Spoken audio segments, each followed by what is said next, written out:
our studios in New York, here again is Jane Pauley. What's the secret to making love last? Ask 10 people, you'll probably get 10 different answers. But experts say there are techniques any couple can learn to help keep a relationship happy and healthy. Tonight, Carol Martin introduces us to a man who spent a lifetime learning about love in a room he calls the Love Lab. Could he help you?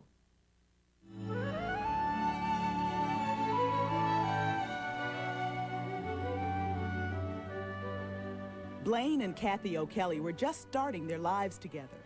He's 34, an accountant for a brokerage firm. She's 32, a commercial property manager. Their wedding took place in Malibu. Trouble in paradise? Not a hint. It was a great day. Everything I had hoped. I just remember turning around and seeing her and how beautiful she looked, and it was perfect. Perfect? Or was it? They've got a lot going for them, but just 4 months into their marriage, they were already learning how tricky it was to agree on their hopes and dreams. I'd love to have a big, not a big, scratch that. I'd like to have two. I'd like to have a family and healthy, happy kids. First, though, they have to get over another hurdle, one that's common to millions of marriages. When the O'Kellys argue, it's about money. The way we look at money and spending money is a lot different. Is that fair? That's very fair. Even though they make healthy salaries, the talks about money have become painful. So painful, Blaine confided to us that the unthinkable had crossed his mind. Did you ever think that these arguments could lead to divorce? Yes, I did. You did? Yes. Did you let Kathy know? No. Now, this is a couple very much in love, but that's how maddening the fights over money had become. And that's where marriages get in trouble. The festering frustration that keeps getting pushed back until it's too late and the damage is done.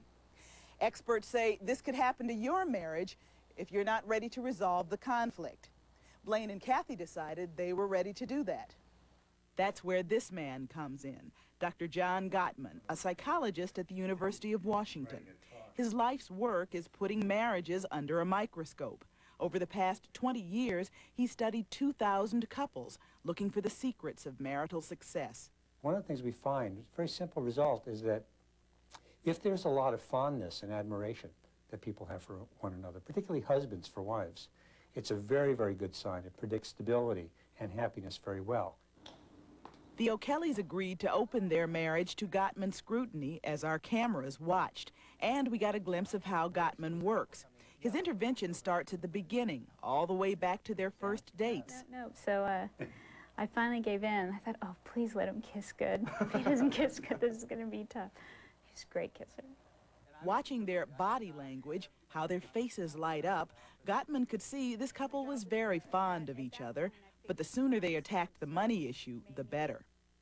You're going to be in this chair. Okay. And I guess I'll just kind of explain it to you. Blaine and Kathy headed into the Love Lab, nickname for this tiny room equipped with remote-controlled cameras.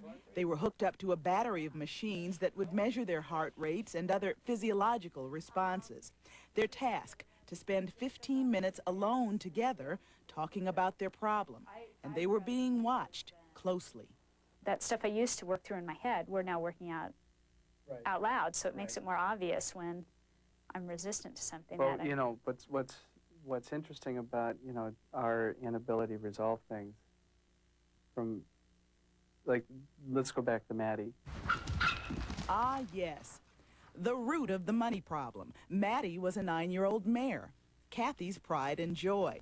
Blaine was actually quite taken with the horse when they started dating, but now that they're married, he's overwhelmed at how much it costs to support the horse. Over $1,000 a month. He says for them, that's the equivalent of a second mortgage. Blaine had talked about getting rid of Maddie, but Kathy has a powerful emotional attachment to the horse and can't let go. I don't know if that's a resolvable issue. But At this point, Dr. Gottman intervened. He said a key exercise for them was to describe and listen to each other's dreams, their hopes for their marriage. Part of what needs to happen, I think, is that each of you need to hear you know, the dream connected to each of your positions. Kathy's dream, to hold on to Maddie and all that the horse represented. On an emotional level, I mean, there's times that I go out there and I well up, just like, wow, this is what makes me happy. I'm going to do it now. To have this huge animal that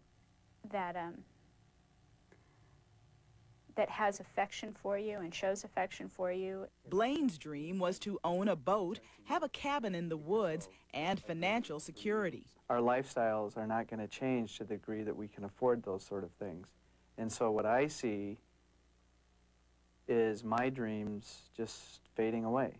But this is about more than a cabin or a bank account or a horse. Dr. Gottman says it's all about control in the marriage. Time for a second session in the Love Lab. What I see is that we still have a long ways to go, and that's the hard part for me. When you know, what's my reaction? Well, I feel like I've given up my dream for the sake of you pursuing yours, is what it boils down to. Yeah, but we're not pursuing mine. I think the one thing we really need to work on is our views of compromise. Kathy appears calm here, talking about compromise, but look what's raging below the surface. She's clearly upset. We saw her heart rate going up to as high as 125 beats a minute. And this is without being on a treadmill. They're sitting there calmly. And what's happening is really a process we call flooding. It's kind of an internal state where you just want to get out of there. I really thought we were getting nowhere. Absolutely nowhere. Gottman intervened once again. I see some real serious problems here. Okay. It was time to separate and talk strategy. While Dr. Gottman spoke to Blaine in one room, his colleague told Kathy to be upfront about her feelings. Oh, I'd like to tell him that he's first, absolutely. But if push came to shove, I would definitely choose the life that we're trying to build together. Meanwhile, Blaine was told he may think he's compromising, but he isn't. So what my advice to you is give up some of the power. Let her be powerful in this whole thing, okay? So it's like, you feel like you're giving in too much, you got to give in more. Now, session 3. Will the advice work? I would never choose Maddie over you. If we had to make that decision, there's no doubt in my mind Yeah, that... but we don't have to make that decision. I mean... Right, but right, all I'm saying is we don't have to make that decision. I mean, we can work out the Maddie thing, I would think, where I could support you on that. But I think that's great. I almost fell off my chair when he came back, and I felt that's maybe not the first time, but certainly the first time talking about those subjects that I felt like we were listening to each other, hearing each other. Perhaps for the first time in their new marriage, the O'Kellys are truly communicating. But Gottman warns they have to talk about the money problem and how the horse figures into it every day, or their marriage won't last. It's advice that applies to all couples, no matter the issue. The marriages that actually wind up being stable and happy really don't tolerate the negativity as much. They've got sort of a marital poop detector, and they're kind of gentle about it, but they bring up the problem. And what did Kathy and Blaine learn from the Love Lab? I learned to listen to him. I learned that I really need to nurture his dream and make him feel like we're making progress towards his dream. And I also learned not to let go of mine. But how do you do all of that? One step at a time. when I sit back after yesterday, there was no we. We need to find a dream together. You know, we need to concentrate on that.